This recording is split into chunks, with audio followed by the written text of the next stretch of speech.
نوحه مرغوب ولایت مختار کوهستان بدخشان با مقیاس فراخ و اقلیمی سرد منطقه سیر و تماشا برای سیاحان اکسترمالی حساب می‌یابد. قریب 70% سیاحان که به حدود ولایت اجازت ورود می‌گیرند از این منطقه دیدن می‌کنند. با پیامد سالها برای رشد ساحه سیاحی اینفراستراکچور بنیاد می‌گردد، اما ساکنان دهات دوردست برای تشکیل مهمانخانه و مهمانسرای‌ها و خدمت رسانی برای سیاحان تلاش می‌کنند. این ساکن جماعت کرکول نوحه مرغوب یسکین سیدوف صاحب 4 فرزند روزگارش را از حساب مهمانسرای پیش می‌برد. به اندیشه او به این منطقه برای تماشای کول کرکول بسیار سیاحان رفت و آمد دارند و برخیشان میل استراحت در این جای می‌کنند. از این رو او به بنیاد مهمانسرای کمر بسته است و با اهل عائله‌اش به خدمت رسانی مهمانان این موضع مشغول میباشد.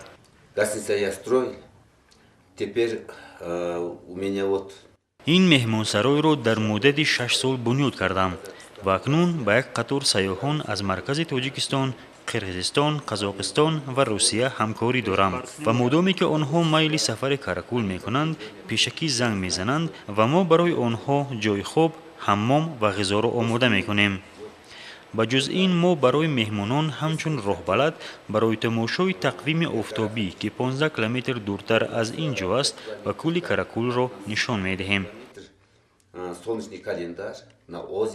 با اندیشه یسکین اکثریت مهمانان خواهش دارند تا از طعم‌های محلی تناول کنند، اما بعضا وقت برای آنها طعم‌های اروپایی را هم آماده می‌کنند. از آنکه در این منطقه سیستم کوهریزی موجود نیست، صاحبان مهمانسرای‌ها با دستگیری بعضی تشکیلات شریک ساختار آب و تشناب را مطابق شرایط این منطقه به راه ماندند. توسط چنین اصول نو و ورزش پیوسته شمال تازگی هوا در حمام و تشناب نگه داشته می‌شود، میگوید یسکین سیدوف.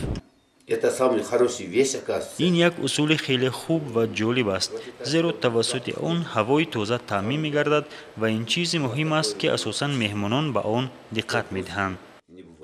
از بس که موسم قبول مهمانان از ماه می تا ماه اکتبر است، در برابر اعضایان عائله یسکین سفروف خویشاوندانش را برای کمک از مرکز نوحه مرغوب دعوت می‌کند و به اندیشه او در مدت این چند ماه فایده خوب هم به دست می‌آید. باید گفت بدون درآمد خود این عائله به بودجه محلی نوحه نیز فایده به صفت پرداخت انداز وارد می‌کند.